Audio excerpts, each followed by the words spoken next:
Saya Brilian Mokhtar selaku pelaku bisnis di Sumatera Utara sangat merasa terbantu, dan juga teman-teman kita dari Apindo Sumatera Utara kita juga sangat terbantu karena portal bisnis Indonesia ini dapat bisa menjadikan semua informasi bisnis yang ada di Sumatera, khususnya di Sumatera Utara.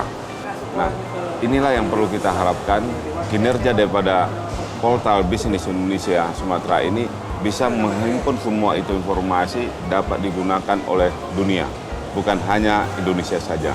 Dan sehingga menjadi penghubung yang lebih gampang, lebih mudah antara pembeli dan penjual. Langsung ke tangan produksi, sehingga bisa memotong biaya dari agen ke agen dan sebagainya. Terima kasih, selamat untuk portal bisnis Indonesia Sumatera.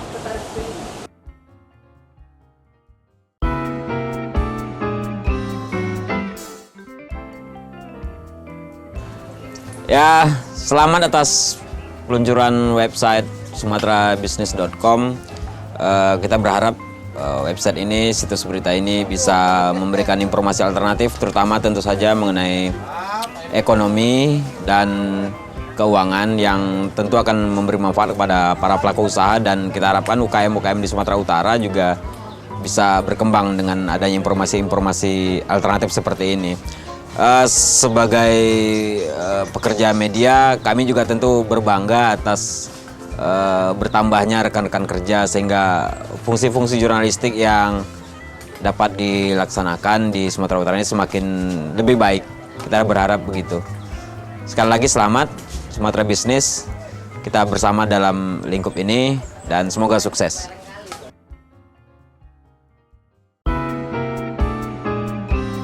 Kami sebagai mahasiswa merasa sangat terbantu sekali dengan adanya portal bisnis Sumatera ini, karena kami dapat mengakses berbagai informasi mengenai ekonomi dan bisnis, terutama di Kota Medan. Karena portal tersebut sangat mudah sekali untuk diakses dan sangat cepat sekali, itu akan merupakan suatu nilai plus bagi sebuah portal yang baru. Kami berharap portal bisnis Sumatera tidak hanya memberikan perhatian kepada bisnis-bisnis yang besar, tapi juga lebih memberikan porsi yang sama kepada unit kegiatan masyarakat yang kecil dan menengah. Semoga portal bisnis Sumatera maju dan cayo.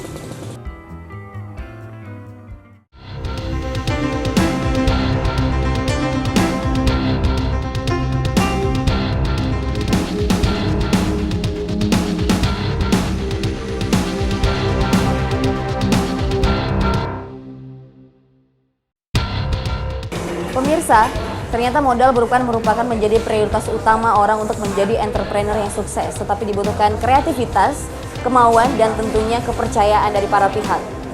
Ya, ternyata bisnis modal dengkul, modalnya ada di otak, hasilnya tidak terkira. Pak John, tadi Pak Tantri Abeng itu menyampaikan, katanya pemerintah kita ini nggak konsisten. Pemerintah itu seharusnya bagaimana supaya dunia usaha ini tidak hanya menghasilkan sedikit orang yang kreatif, tidak menghasilkan sedikit entrepreneur, tetapi lebih banyak lagi. Silakan Pak. Baik Pak Joko. Kenapa kita tidak melahirkan wirausaha? Karena memang sistem pendidikan tinggi di Indonesia tidak menyiapkan wirausaha, tetapi menyiapkan calon akademisi. Inilah fakta. Sarjana S1, sarjana S2, sarjana S3. Tidak ada tanda-tanda di situ sebagai wirausaha. Ini kehendak undang-undang di Indonesia. Kalau ada perguruan tinggi membuat orang tidak seperti 9 kriteria ini, ya, yang ada di sana 10 kriteria ini, maka perguruan tingginya harus ditutup. Nah, hasilnya adalah ada doktor ekonomi pertanian, ada insinyur dan jadi gubernur, ada menteri yang doktor pertanian. Mereka tidak pandai menanam padi, lebih pandai bapak yang di sebelah kanan yang dikerjakan oleh masyarakat. Apa tandanya tak pandai menanam padi? Dia menanam banyak-banyak. Nah, itu tandanya tak pandai. Yang sebelah sana tidak nampak padi yang ditanamnya karena ditanam hanya 5 pohon kecil-kecil, dan anak-anak diajarinya langsung di tengah sawah. Tidak seperti mengajar di perguruan tinggi. Inilah perbedaan wirausaha dan akademisi, doktor ataupun S3, dan itulah konklusinya. Terima kasih. Waduh, luar biasa nih Pak John, tajam sekali membandingkan dunia usaha, dunia pendidikan, dan regulasi pemerintah. Tapi dari sekian keruwetan tadi itu, masih ada satu tokoh yang luar biasa adalah Pak Vincent. Bagaimana kiat-kiatnya dia berkelit mengatasi ruwetnya birokrasi, susahnya SDM, dan lain-lainnya. Kita dengarkan beliau. Tepuk tangan untuk Pak Vincent. Jadi setelah saya dengar paparan Pak Siba, Pak Aditya, cerita seru-seru. Kalau saya sih, saya rasa biasa-biasa lah, nggak ada sesuatu yang seru. Saya mulai dari kerja ya gaji lebih kurang Rp25.000, dan itu mungkin dengan nasib baik akhirnya ya bisa memiliki suatu usaha ekspor. Jadi kami membekukan hasil-hasil laut dan ekspor ke luar negeri. Ya, seperti John Tabu bilang ya, S2, S3, S lilin, saya rasa itu udah ya nggak ada sesuatu. Ya saya rasa itu tidak menjamin. Tapi satu hal yang pasti, pengusaha mau jadi sarjana nggak bisa. Kalau sarjana mau jadi pengusaha ya itu bisa.